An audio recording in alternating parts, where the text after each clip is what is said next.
শীতের সময় চলতেছে আর পিঠা খাবো না তা কি হয় বলেন তো। আসসালামু আলাইকুম বন্ধুরা, কেমন আছেন? আমি আবার আজকে আপনাদের পিঠার একটা রেসিপি না ঠিক মানে পিঠা কিভাবে তৈরি করেছি সেটা আমি আপনাদের সাথে একটু শেয়ার করব। সেই ভিডিওটা নিয়ে চলে আসলাম। আসলে আমার ভিডিওটা বৃহস্পতিবার রাতের, কিন্তু এটা আপলোড করা হয়নি সময়ের অভাবে। বুঝতেই তো পারছেন, বাচ্চা নিয়ে একা হাতে সব কাজ করি, তারপর আবার এর মধ্যে পিঠা বানানো, ভিডিও এডিট করে আপলোড করা, এটা অনেক কষ্টের হয়ে যায় আসলে। যাই হোক, আমি পিঠা তৈরির জন্য ফার্স্টে এরকম চাউলের গুঁড়ি নিয়ে বা চাউলের আটা যে যেটাই বলেন সেদ্ধ করে নিয়েছিলাম। সেদ্ধ করার পরে এটাই যে রুটির মতো করে বেলে নিয়ে আমরা আসলে এভাবেই তৈরি করি। আপনারা কিভাবে তৈরি করেন আমি তো জানি না। এখন এটা বেলে নিয়ে এরকম এরকম করে আমি যে কেটে নিয়েছি একটা গ্লাসের সাহায্যে, ছোট ছোট করে। সাইজটা যে যেমন করে সেটা আসলে ম্যাটার না, আপনার কেউ বড় করে কেউ একটু ছোট করে, আমার কাছে মনে হয়েছে এই সাইজটাই ঠিক হবে। তারপরে এটা যখন কাটা হয়ে গেল, এখন আমি ওই যে হালুয়া তৈরি করে রাখছিলাম, আমরা এটা হালুয়া বলি, হচ্ছে আপনার গুড় দিয়ে দুধ দিয়ে আর হচ্ছে নারিকেল, এটা হালুয়াটা তৈরি করে এখন আমি এটার যে ভেতরে দিয়ে পুর বলে আসলে, ঠিক পুরটা দিয়ে আমি মুখটা মেরে দিব।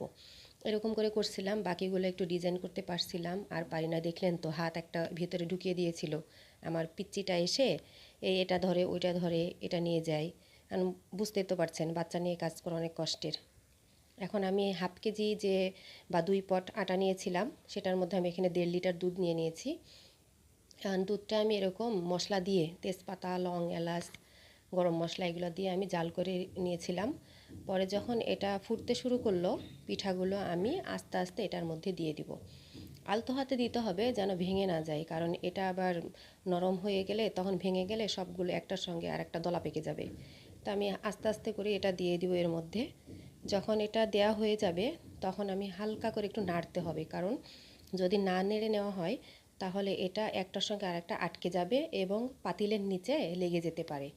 তা আমি প্রথমে এরকম করে একটু হালকা নাড়া দিয়ে নিলাম। এখন এতে যেহেতু বলক চলে আসছে মানে ফুটতে শুরু করছে, এখন পিঠাগুলো আমার সেদ্ধ করে নিব আমি 10 মিনিট। এইভাবে আমি যেহেতু সেদ্ধ আটা তৈরি করছিলাম, আটাটা আগে সেদ্ধ করা, সেজন্য আমার অতটা বেশি সেদ্ধ করা লাগবে না, নইলে সবগুলো একদম ভর্তা হয়ে যাবে।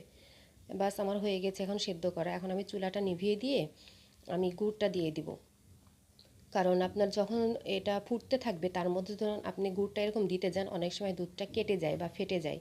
তাই আমি অনেকটা সাবধানতা অবলম্বন করে আমি এর মধ্যে গুড়টা দিয়ে দিলাম। বাস পরে আবারও চুলাটা আমি অন করে দিয়েছি।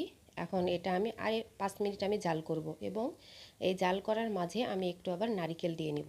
ভেতরে নারিকেল দেওয়া আছে পুরের, কিন্তু ওপরে আবার একটু নারিকেল দিয়ে নিলে আসলে খেতে অনেকটা মজা লাগে।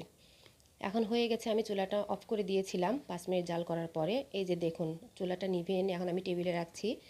এটা ঠান্ডা হয়ে এসছে প্রায়, কুসুম গরম আছে। এখন আমি আপনাদেরকে এই যে দেখাচ্ছি এটা সার্ভ করে কেমন হয়েছে। কালারটা দেখুন কি সুন্দর একটা কালার এসছে। মানে শুধু দুধ দিয়ে, দুধ পুলি পিঠা মানেই আমার কাছে মানে শুধু দুধ দিয়ে তৈরি করব, একটুও পানি দিব না এরকম।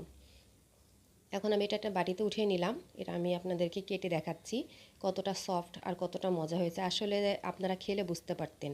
আমার ভিডিওটা কেমন লাগলো অবশ্যই আমাকে জানাবেন বন্ধুরা। সবসময় পাশে থাকবেন। ধন্যবাদ।